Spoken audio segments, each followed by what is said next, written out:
Hello friends, आपका मेरे YouTube channel Cook with Love Mamta Verma में स्वागत है।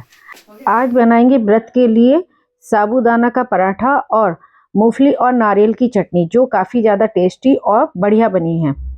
चलिए, इसे बनाने के लिए सबसे पहले एक कटोरी में साबूदाना लेंगे और साबूदाना को लेकर उसे कढ़ाई में थोड़ी देर तक उसे रेगुलर चलाते हुए रोस्ट करते रहेंगे। उसे रोस्ट करना इसलिए ज़रूरी है जिससे कि उसमें साबूदाना के अंदर नमी ना हो।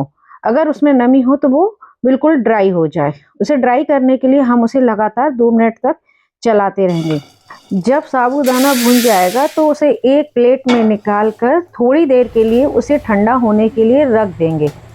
जब वो ठंडा हो जाएगा फिर उसे ग्राइंडर में हम डालकर उसे हम पाउडर की तरह बिल्कुल पल्स मोड पे चलाते हुए उसे हम पीस लेंगे।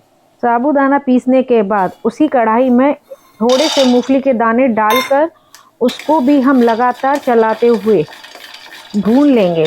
जब ये भुन जाएंगे, हल्के से रोस्ट होने लगेंगे, जैसा कि आप देखें हल्का सा इनका छिलका खुलने लगेगा। और जब ये भी हल्का सा भुन जाएंगे तो इसको भी हम प्लेट में निकाल कर थोड़ी देर हम उसको भी ठंडा करेंगे। फिर उसको भी ठंडा करने के बाद हम ग्राइंडर में उसको भी हम डाल देंगे। जब ये ग्राइंडर में डाल देंगे तो इसको भी हम पीस लेंगे, लेकिन मूंगफली को थोड़ा सा दरदरा ही पीसेंगे। इसके बाद पटेटो को बॉईल कर कर उसको हम सारे निकाल के ठंडा करके उसको भी हम एक एक करके सारे जितने भी पटेटो हमें डालने हैं उतने हम क्वांटिटी को लेकर एक एक करके सारे पटेटो को हम पील कर लेंगे। इसका मतलब सारे हम छील लेंगे। आप यदि चाहें तो इसमें कच्चे आलू का भी यूज़ कर सकते हैं, लेकिन मैंने इसमें बॉयल पटेटो का ही यूज़ किया है। जब हम सारे पोटैटो को छील लेंगे उसके बाद फिर हम एक मैशर की सहायता से हम सारे जितने भी बॉयल पोटैटो हैं उनको हम धीरे धीरे करके सारे मैश करेंगे। मैश करने में ये ध्यान रखेंगे कि इसमें एक भी गिल्टी ना रह जाए या एक भी आलू का पीस ना रह जाए। उसे हम लगातार मैशर की सहायता से पीसते रहेंगे। जैसे ही हमारा पीस जाएगा, बिल्कुल पेस्ट बन जाएगा, उसके बाद जो हमने साबूदाना का पाउडर बनाया था उसको हम इसमें डाल देंगे। मूंगफली दाने का जो पाउडर बनाया था ज़रा, उसको भी इसमें हम डाल देंगे। इन सब के डालने के बाद 1 टीस्पून सेंधा नमक डालेंगे, half tea spoon black pepper powder यानी कि काली मिर्च डालेंगे, थोड़ी सी ग्रीन चिली डालेंगे और जो धनिया काट के रखा था हम उसमें ये भी डालेंगे। फिर हाथों की सहायता से लगातार उसे हम मिलाना शुरू कर देंगे। उसे हम तब तक मिलाएंगे जब तक कि उसका मटेरियल अच्छे से मिल ना जाए, लेकिन ये ध्यान रखेंगे हम इसमें पानी का यूज़ नहीं करेंगे।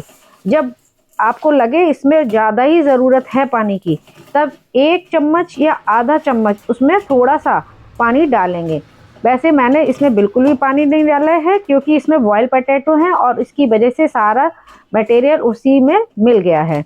आप भी इसी कोशिश करिएगा कि इसमें पानी बिल्कुल ना डालें। बिना पानी की सहायता से हमने इसका एक हार्ड डो बना लिया है। इसका सॉफ्ट डो नहीं बनेगा। अगर सॉफ्ट डो बना लेंगे तो ये बेलने में बिल्कुल नहीं आएगा, इसलिए इसका हार्ड डो तैयार करेंगे।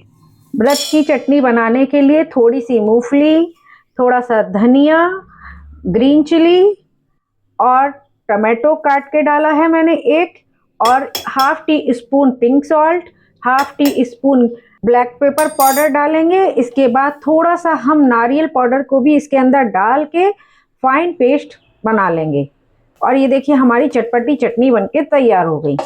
अब हम पराठा बनाने के लिए जिस साबूदाना और बॉयल पोटैटो का हमने डो तैयार किया था उसी में से हम डो में से एक पेड़ा तोड़कर हाथ की सहायता से हम उसे गोल गोल बना लेंगे। उसे गोल गोल बनाने के बाद चकले पे थोड़ा सा हम घी लगाकर, घी में ऊपर नीचे लगाकर उसको हम बेलन की सहायता से धीरे धीरे आराम से बेलेंगे। इसे हल्के हाथ से ही धीरे धीरे बेलिए, आप इस पे प्रेशर करके ना बेलें वरना ये बिल्कुल फट जाएगा और उठाने में बिल्कुल नहीं आएगा। इसे हाथ से समेटते हुए धीरे धीरे इसे बेलें। आप उतना ही बड़ा बेलें जितना आपको ज़रूरत है। और इसे गोल करने के लिए मैं इसमें एक कटोरी का यूज़ करूँगी। एक बाउल को लेकर उसके ऊपर रख के उसको प्रेस करके उसको काट दूंगी और उसके जो भी साइड एजेस हैं उनको हम आराम से निकाल लेंगे। फिर जो हमारा पराठा देखिए कितना अच्छा बिल के तैयार हो गया। अब पैन को गर्म करके उसके ऊपर घी को लगाएंगे और घी को चारों तरफ से फैला लेंगे गर्म तवे के ऊपर। फिर उसके ऊपर जो हमने पराठा साबूदाना का बेल के तैयार किया था उसके ऊपर डाल देंगे। फिर हम उसे धीरे से उठाएंगे हल्का सा सिकने के बाद। जब वो वन साइड से सिक जाएगा फिर दूसरी तरफ पलट के डालेंगे और उसके ऊपर भी हम चारों तरफ से घी लगा देंगे।